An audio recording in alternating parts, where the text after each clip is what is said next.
कि गैर इरादतन हत्या जो थी, अकस्मात जिसको कहते हैं, इसमें हमने दो हिस्से किए। अकस्मात तो किसी भी व्यक्ति से किसी भी स्थिति में हो सकता है। गाड़ी चलाता रहे एक व्यक्ति और रास्ते में कोई भी बेध्यान हुआ या कोई रश कर आ गया और अकस्मात हो गया। अकस्मात करने के बाद वो व्यक्ति स्वयं उसको पुलिस स्टेशन या तो हॉस्पिटल ले जाता है, तो इसके लिए कम सजा का प्रावधान किया है। हिट एंड रन केस, मरता हुआ छोड़कर कोई भाग जाता है, तो इसके लिए हमने 10 साल की सजा का प्रावधान किया। जो आतंकवादी कृत्य करते हैं उनके प्रति कोई दया भाव नहीं होना चाहिए। कठोर से कठोर इनके लिए कानून का प्रावधान होना चाहिए।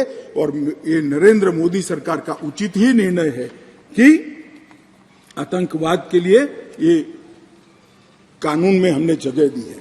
उसके बाद भारत सरकार, किसी राज्य सरकार, विदेश की सरकार, अंतर्राष्ट्रीय सरकारी संगठन के सुरक्षा को बाधित करने वाले कृत्य भी आतंकवादी माने जाएंगे। मान्यवर, मैं नहीं मानता इसमें कहीं पर भी कोई गुंजाइश बची है कि इसका दुरुपयोग हो। और मैं सदन को आश्वस्त करना चाहता हूं, कानून तो लिखी हुई चीज है, इसका अमल करते वक्त अगर कोई इसका दुरुपयोग करता है, जहां तक हमारी सरकार का सवाल है साहब, हम उसको रोकेंगे भी और उसको नश्यत भी करेंगे, सजा भी देंगे। और सबसे ऊपर कोर्ट है। अगर किसके ग्रीवेंसेस है तो ये आतंकवाद को रोकने का प्रोविजन भी कोर्ट के ऊपर तो नहीं है। धारा लगते ही कोर्ट इसकी मीमांसा करेगी, मगर इसके डर से आतंकवाद को ही न रोका जाए, मैं इस बात से सहमत नहीं हो सकता। मान्यवर, मैं सदन से अपील करना चाहता हूं कि इस धारा को जो मोदी सरकार लेकर आई है, आपका समर्थन चाहिए, आशीर्वाद चाहिए और जीरो टॉलरेंस का एक संदेश इस सदन से जाना चाहिए। मान्यवर, संगठित अपराध की भी पहली बार व्याख्या की गई है। कई राज्य और राज्यतर गैंगे संगठित अपराध करती हैं, इसके लिए कोई विशेष कानून नहीं था। इसके अंदर हमने साइबर अपराध को, आर्थिक अपराध को, भूमि हत्याना को, हथियारों की व्यापार को, डकैती को और मानव लोगों की तस्करी करने व्यक्तियों की मानव तस्करी में, ये सभी को इसके अंदर रखा है। आर्थिक अपराध की भी हमने व्याख्या की है। करेंसी नोट, बैंक नोट, सरकारी स्टैंप का कुटकरण, हवाला व्यवहार और बड़े पैमाने पर वित्तीय कपट और आर्थिक व्यवस्था को तोड़ने के सभी प्रयास, इसको भी आर्थिक अपराध की व्याख्या की तरह पहली बार लाने का काम नरेंद्र मोदी जी कर रहे हैं। और इससे मुझे लगता है कि न्यायपालिका का काम काफी सरल हो जाएगा। मान्यवर,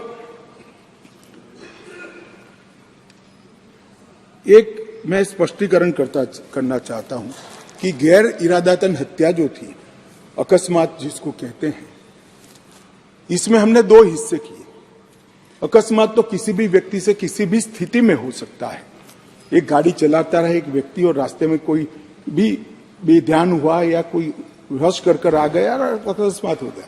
अकस्मात करने के बाद वो व्यक्ति स्वयं उसको पुलिस स्टेशन या तो हॉस्पिटल ले जाता है, तो इसके लिए कम सजा का प्रावधान किया है।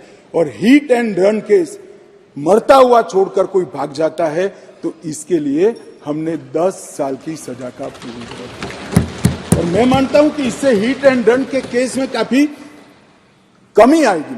पर ये करते करते जो डॉक्टरों की नेग्लिजेंसी से अगर किसी की मृत्यु आती है, तो वो भी गैर इरादतन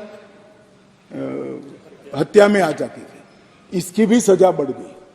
तो हमने इसको मैं आज ऑफिशियल अमेंडमेंट लेकर आऊंगा, डॉक्टरों को इससे मुक्त कर दिया है। इंडियन मेडिकल एसोसिएशन ने मेरे सामने रजूआत करी थी, हमने इसको मुक्त करने का प्रावधान किया। मान्यवर, मॉब लिंचिंग का नया प्रावधान हम लेकर आए हैं। नस्ल, जाति, समुदाय या किसी शंका के आधार पर एक टोला एकत्रित होकर किसी को मार देता है, तो उसमें मैक्सिमम फांसी तक की सजा की है। स्नैचिंग के लिए कोई कानून नहीं था, चैन स्नैचिंग होते थे, मोबाइल होते थे और अलग अलग धाराओं में अंत में कानून के गैप का फायदा उठाकर वो छूट जाते हैं। थे, स्नैचिंग के लिए भी हमने कानून लाया है। और मान्यवर गंभीर चोट का जो कानून था, इसमें भी हमने 2 डिवीजन करे हैं। किसी के सर पर लाठी मार दी, इंजर्ड हुआ, तो उसको सजा तो होनी चाहिए, परंतु लाठी मारने के कारण वो ब्रेन डेड हो गया या अपाहिज हो गया, तो इसकी सजा इतनी नहीं होनी चाहिए। तो संपूर्ण अपाहिजता या तो ब्रेन डेड के केस में हमने 10 साल तक का कठोर दंड देने का प्रावधान किया है, इसको सेपरेट किया है।